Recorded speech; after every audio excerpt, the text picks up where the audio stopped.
Hi, I'm Marie Elizabeth Molly, and this is Relationship Alchemy. Today, we are talking about becoming what you wish to attract with Joya Dass. Joya Dass is the founder of the Women's Leadership Lab. She was a longtime news anchor in New York City covering business news from the floor of the stock exchange. Today, she heads up the Women's Leadership Lab, which is a business mastermind for women.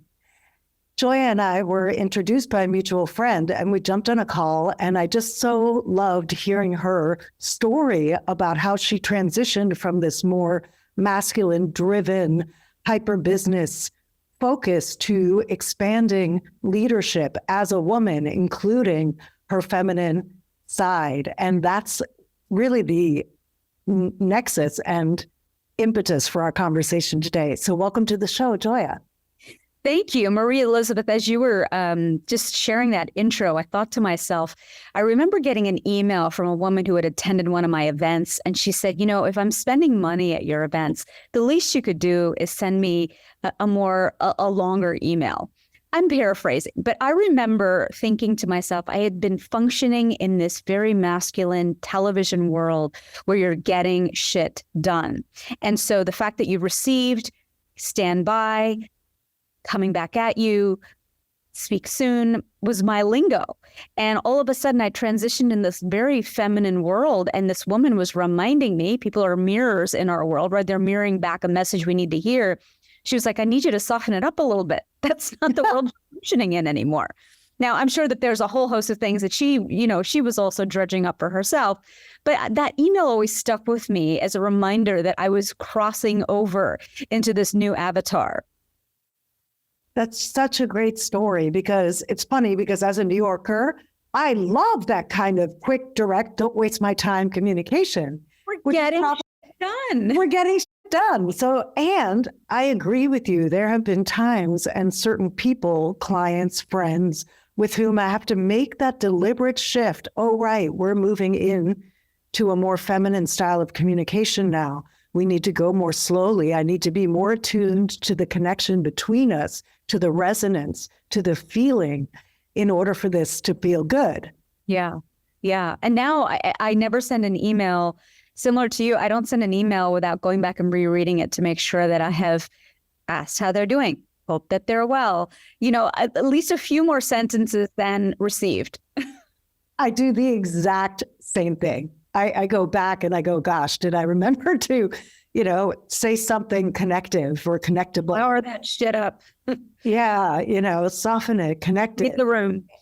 Exactly.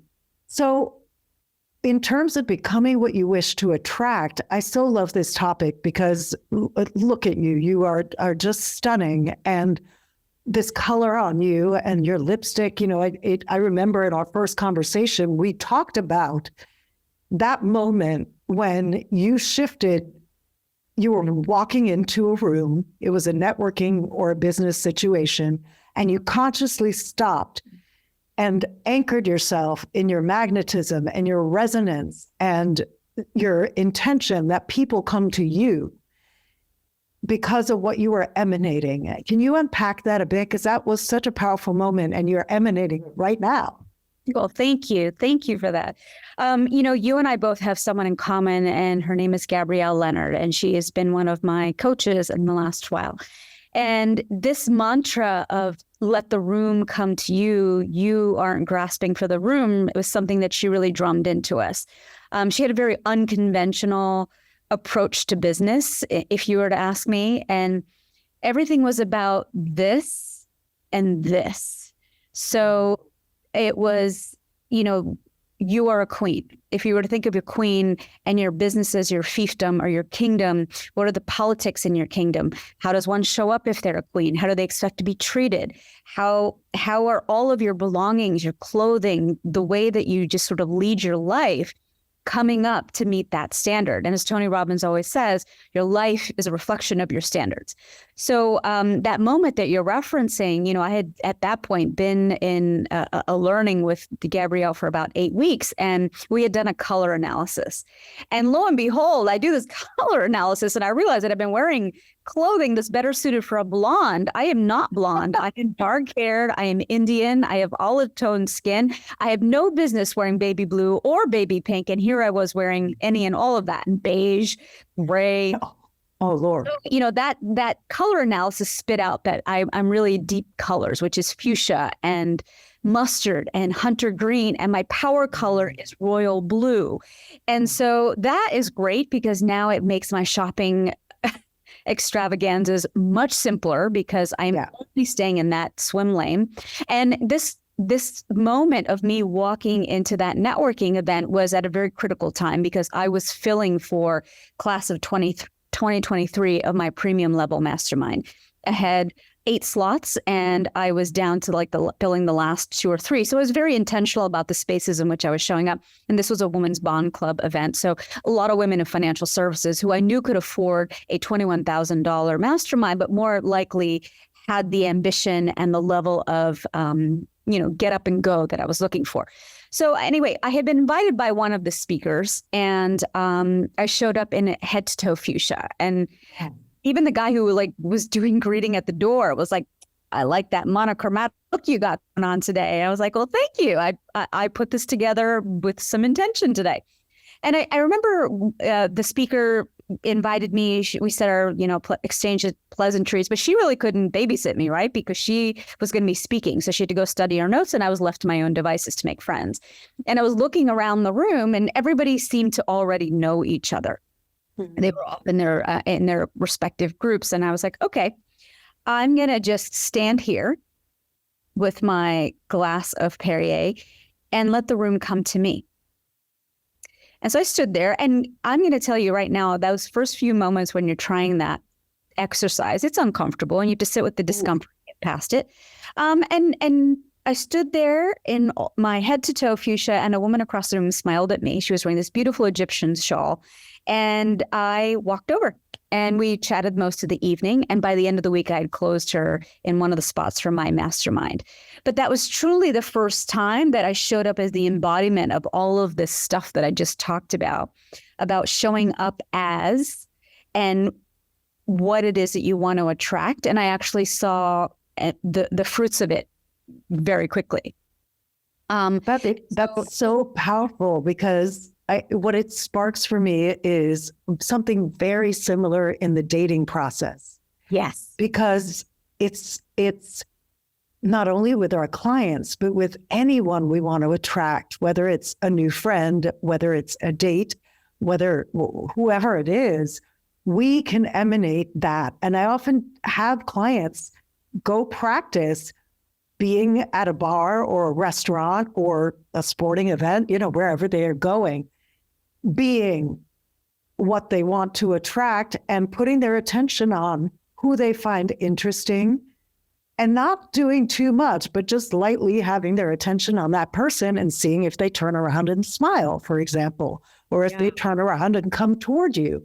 And when you are emanating, just like you were talking about, and then someone begins to come toward you, that's a very different initiation to a conversation than if you're kind of like, hi, do you see me? Huh? That we can sometimes. And we all know people like that too. We all know people like that. And what you attract is very different. Can you say a word? Is there a dating example that comes to mind? Well, I not a dating example per se, but I love that you brought this point up because the first time that I really heard it, and you have to be at a point in your life where you're ready to receive some of this stuff. So I'm sure I've heard this before, but I was finally ready to receive it. I was moderating a panel of spiritual leaders during the pandemic. It was all on Zoom, but every single speaker was from a different faith. But everybody was kind of talking about, the way that you can sort of channel your spirituality at a time when everything feels so bad. And there was a rabbi that had spoken, and he specifically addressed the dating scene right now because it's the pandemic. It was hard to date. You can't meet people in person. Everything is on Zoom. It's very awkward. You don't even have that sort of face-to-face interaction. You can't feed off of that person's energy. And I remember he said this thing that has always stuck with me, which is, this is a profound time for you to have the time and the space to work on the person that you want to become to attract the person you want to attract. For the first time, like, time has stopped. The world has stopped. And this is time for you to be able to work on this, on this, on this, because you have the bandwidth for the first time, maybe in ages. And I think that's when it really hit home for me, like whether it's in business, whether it's in romance, whether it's in, friends, I don't know, but everything is, the shifts come internal first. Yes. And then the universe sort of comes to match your song. And I think you just put it in such a profound way. I've now been in a relationship for about 5 years, and I think about our story. Him and I have dated 3 separate times over the course of 15 years in New York City. We were first introduced in 2005, dated, broke up. We were introduced in 2011, dated, broke up. And then 2017, we came together, and now we have a mortgage. And wow. I think about that, and our vibrations, our frequencies were maybe not aligned those first 2 times. And now we are. And I think that every day he teaches me lessons about why he came into my existence and why this is stuck.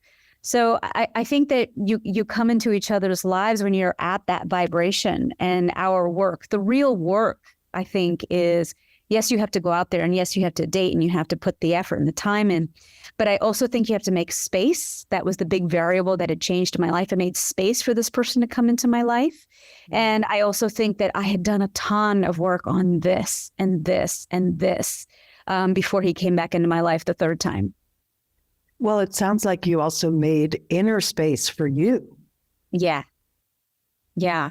I remember I had a really bad breakup in 2013, and I was just done. I was like, okay, something needs to change here. And so I really took a meaningful break from dating from about 2013 to 2017, because I had to learn to become my own best friend. And I needed to learn how to be alone and really love my own company. And that was probably the biggest gift I had ever given myself. I truly, truly know now that, I went to Sicily in January, and I'd forgotten how much I love my own company because I'd been a we for 5 years. And I love that so much. And I love that I taught myself to really love that aspect of my own company. That's so gorgeous, because to me, that is such an important foundation for a healthy relationship. Because if you don't enjoy your own company, you're going to be grasping at the other person to fill something or avoid something or Band-Aid over something that you don't want to see, which over time tends to affect the connection. Yeah. I just wrote about this story the other day. One of my favorite movies is the movie rendition of Eat, Pray, Love, written by Elizabeth Gilbert, but played on screen by Julia Roberts. And there's this time where Julia Roberts is tying up her time in India. And she decides to, go to an ashram and just take time to learn to meditate. She's fidgeting, and she's really bucking against it. Like, she's not settling in nicely into this time in this space. And by the end of her time in India, she comes to this realization as she is greeting some of the newcomers that are coming to the ashram for the first time. And she's been entrusted with watching over them, making sure they get what they need. And she's like, God is in me as me.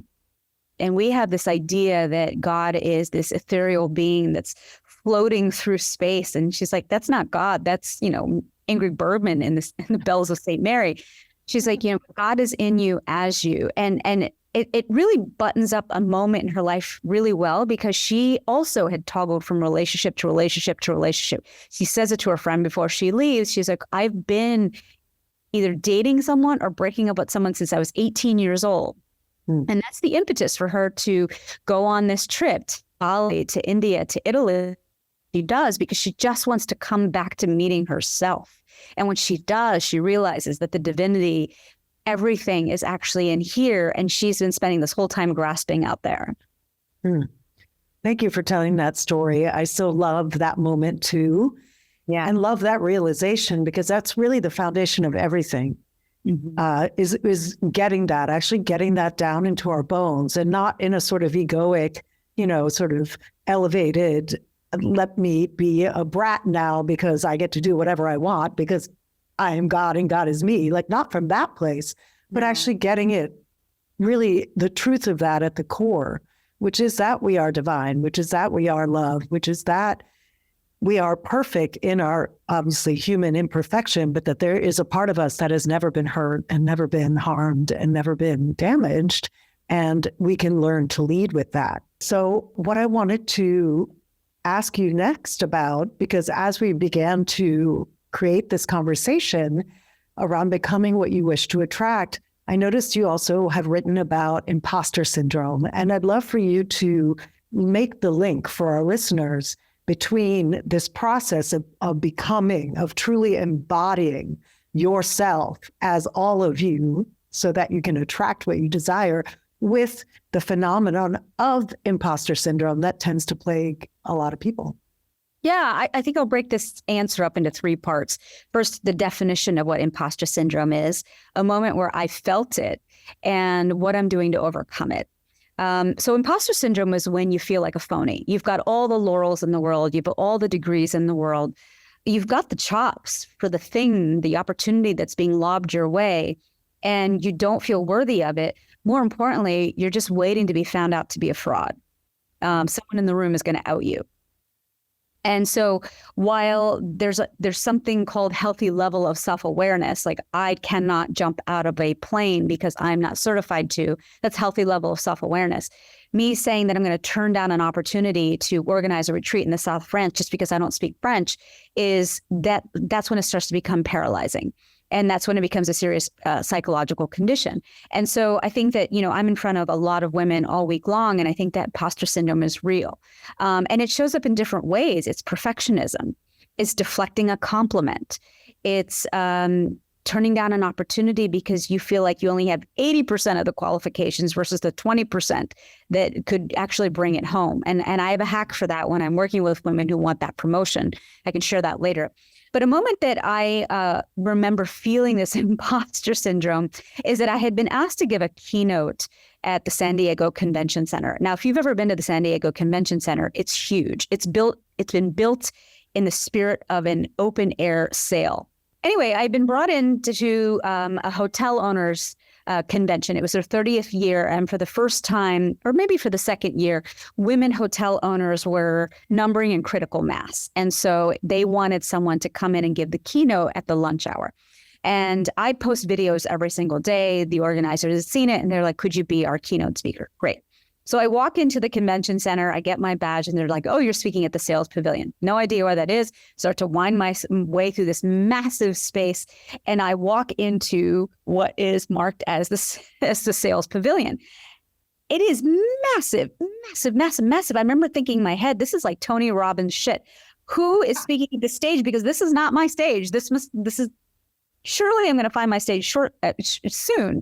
And next thing I see is this huge projection of my face on the screen. It is, in fact, the stage that I'm going to be speaking on. And I just stood there and I was like, did I manifest this? Did I ask for this? I had this moment of deep imposter syndrome. And mind you, at this point, I've been on national television for years at this point. I've given keynotes, I've given a TED Talk, and yet the imposter syndrome was still gripping me. I now have tools to be able to overcome that in short order because I had to get up on stage and perform. And one of the things that I did was that I walked around and I shook hands with as many women as I could as they were walking into the room. Hi, I'm going to be your keynote speaker today. What brings you here? Some kind of small talk. So I felt like I had a little bit of rapport with the room before I got up and spoke in front of what was going to ultimately be 1,600 women. I mean, you could see it, like the room just went for miles. And so anyway, that was a moment of me being a very seasoned speaker, still feeling imposter syndrome and figuring out a way to overcome it. Today, I will say that one of the hacks that I will share is that we as women have so much knowledge up here, and we put our heads down and we work and we work and we work and we hope that someone notices.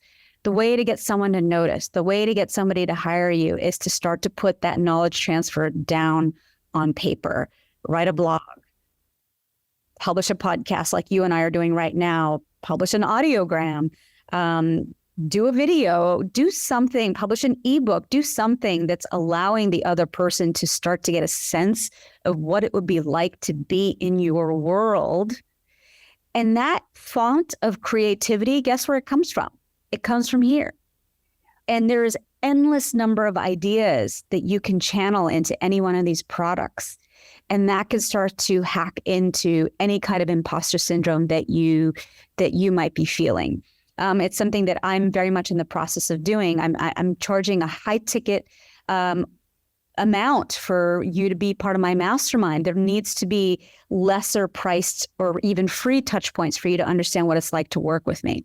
And so for me, overcoming any of that imposter syndrome, at least since I started to become an entrepreneur, was to start to put a lot of that knowledge into videos, into writing, into my newsletters.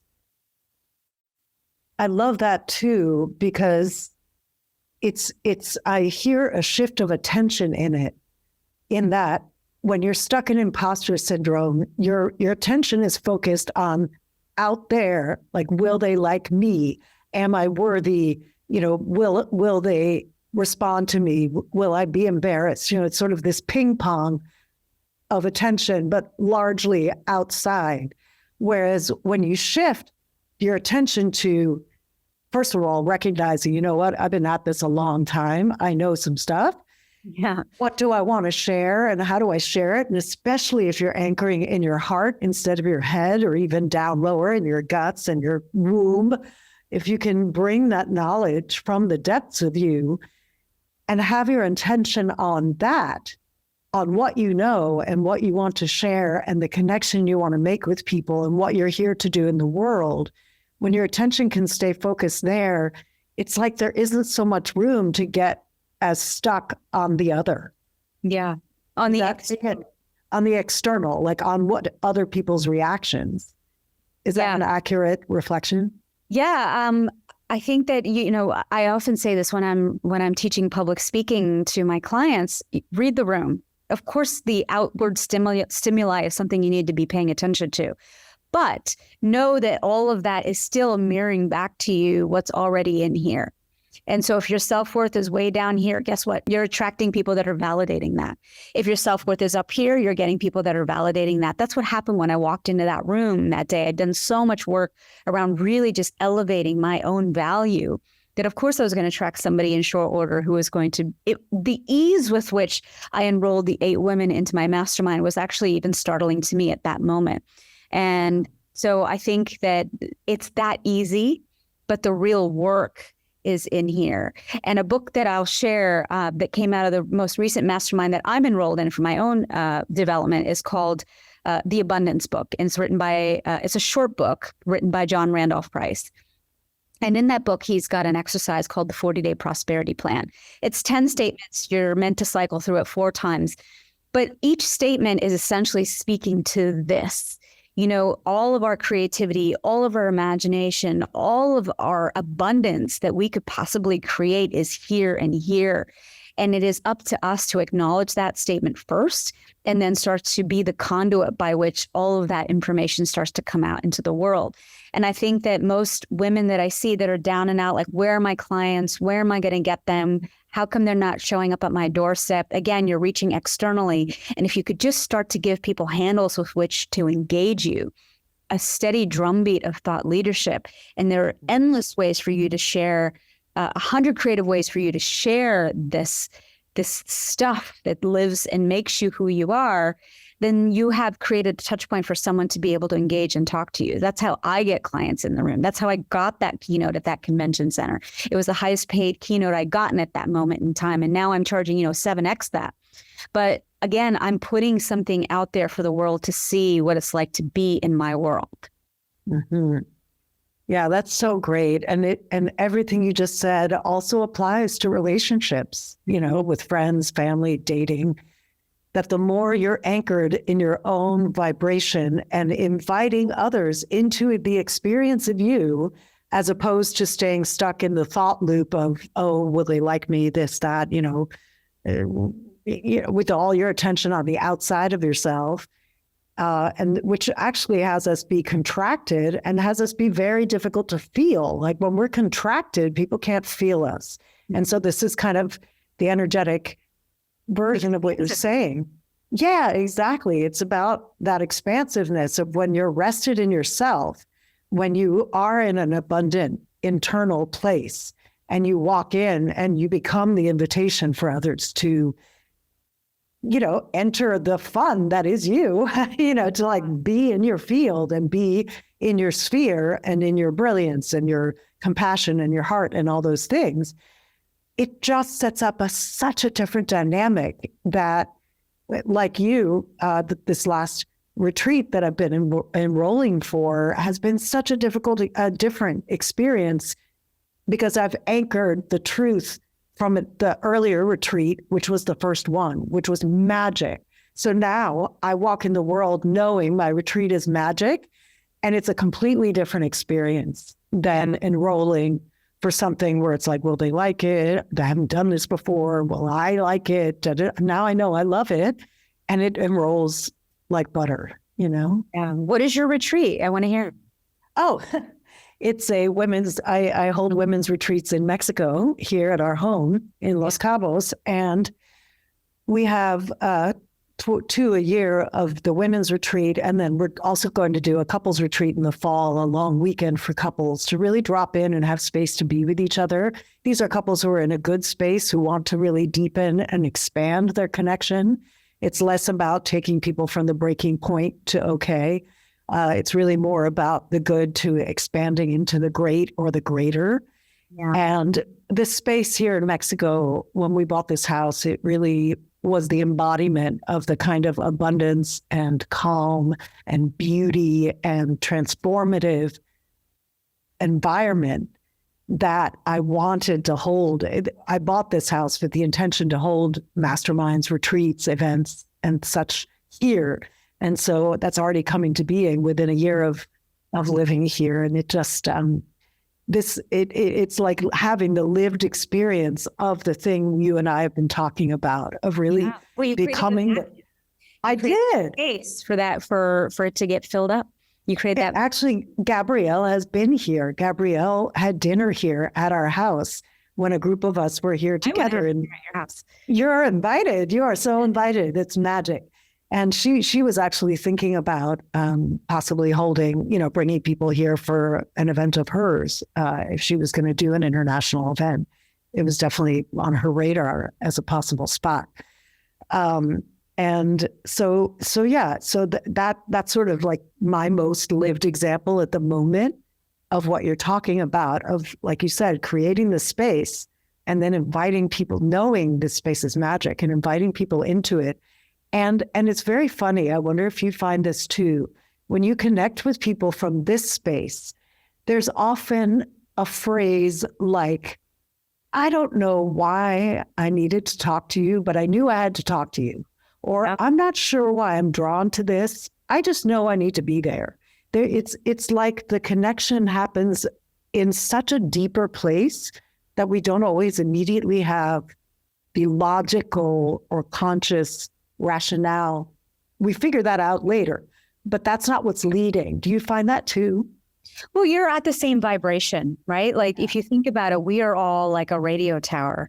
And at any given time, we are broadcasting a certain frequency. Now, luckily for us, when you're at a low vibrational frequency, that is far less powerful than when you are up here. If you look at Esther Hicks' emotional vibration scale, when you're in doubt, worry, revenge, hate, those are really low on the scale. But when you get up to joy and passion and fulfillment, those are number 22, 23, very high up on the scale. And that radio frequency, for lack of a better way to put it, is so much more powerful. It's like that 5 megawatt light.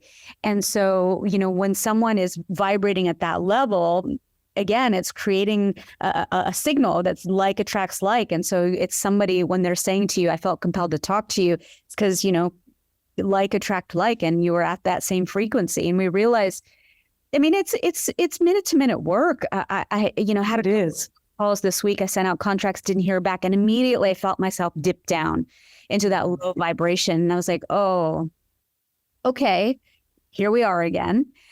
familiar place, been here before.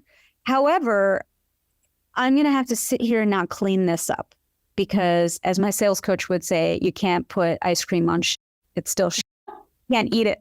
So, it's not enough to just feel that bad feeling and then hope that it goes away or shove it away in places that we can't see. He's like, really sit and feel it and feel in your body where that despair is kicking in. For me, I always feel it in my stomach first. Mm-hmm. What's the worst case scenario? Could you deal with it and just clear that stuff up so that you can get back on that high frequency like we are right now having this conversation? So I think that that's like a hack, if I can offer and be in service of anyone who's listening to this podcast, is something that I even got even as of today. Beautiful hack. Thank you. And I'm so in alignment with that because it's not about shoving away or pretending that what we're feeling isn't happening. And like you said, putting ice cream on like that, that never works because the shit transmits. Well, you wouldn't eat that ice cream, right? First of all, and you wouldn't eat it, right? So nobody else is going to eat it either. Yeah, I mean, but the ice cream, if you did scratch beneath the surface, looks pretty good. Right. But at the end of the day, the net is not. It's not something that's palatable. So I think I didn't coin that phrase; he did, so I can't pretend to steal it. But yeah, you got to clean up your stuff, and yes. I think that's been information that. Life will continually remind you that you've got to be able to do that. The universe is always going to test you. For sure, 100%. And so I understand you have a free gift for our listeners, specifically around the imposter syndrome piece that we talked about. Yeah, I did a podcast interview last month and the topic was on imposter syndrome. And so what did I do? I took all the questions, I recorded a video, I wrote it out and created a product out of that. I took those questions and created a thing, channeling that inner creativity so that people can experience, an aspect of me in a different way. So that free gift is essentially what I created. It's a PDF and it outlines, what is imposter syndrome. So I think it's important for you to understand. Then the Imposter Syndrome Institute has actually identified the 5 ways that imposter syndrome shows up. You may not be clear that it's showing up, but perfectionism is a version of imposter syndrome. When is imposter syndrome positive? Are there famous people that have experienced imposter syndrome? J.K. Rowling definitely has, and she's has a net worth of $1 billion. But she talks about the fact that when her marriage imploded, she was a single mother, and all she had was a typewriter and a big idea. It stripped her down to the bare essentials. All she had ever wanted to do was be a novelist, and now she had to be because that was the only gift she had in order to be able to pull herself back up and raise her daughter. And so, famous people that have gone on to channel their imposter syndrome to great success. And then I culminate that PDF by offering 6 strategies that if you are suffering from imposter syndrome right now, what you could do to overcome it. And I've shared some of those in our talk today. That's so great. And so the link for that free gift is down in the show notes, along with all the other links, ways to connect with Joya on social media, our website and everything. So make sure you go grab all that information and connect. I just have so enjoyed talking with you. Is there a final thought you'd like to share? Yeah, I mean, I'll say this again. I feel like I'm in front of so many women throughout the week and from many different industries. And whether they're in banking, whether they're in law, whether they're, selling widgets, whether they're selling ice cream, everyone has the same 4 complaints, which is time management, productivity, self-care, and how do I get clients? And I think that a lot of that really comes, again, from doing a lot of internal work and improving the self-worth piece long before those clients start coming in the door. You make that shift internally, and as Neville Goddard says, the world will rise up to confirm it. That's so beautifully said and aligns perfectly with what I say about relationships, which is that a great relationship starts with you. Thank you so much for being here today. Thank you for having me. I could talk about this all day long. Oh, same. All right. So until next time, everyone, thank you for listening. And this has been Becoming What You Wish to Attract with Joya Dass. Thanks again for your time and attention. And I look forward to the next time we connect.